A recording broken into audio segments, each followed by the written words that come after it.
জামাত ইসলামীর বাংলাদেশ জামাত ইসলামীর নির্বাহী পরিষদের অন্যতম সদস্য চতুল্লাহ জেলা এবং মহানগরী নেতৃবৃন্দ, সংগ্রামী তৌহিদি জনতা, সবাইকে জানাই সংগ্রামী বেশ। আমরা দেখেছি 5 আগস্টে যখন বিপ্লব সংগঠিত হলো, একদিন পরে মাজারুল ইসলামকেও মুক্তি দেওয়া হবে, কিন্তু অর্ধ বছর পার হয়ে গিয়েছে।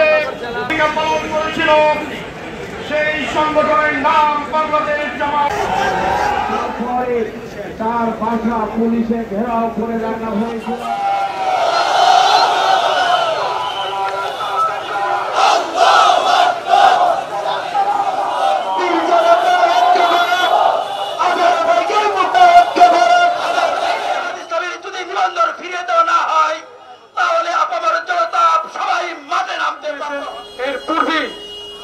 আমরা পেতে চাই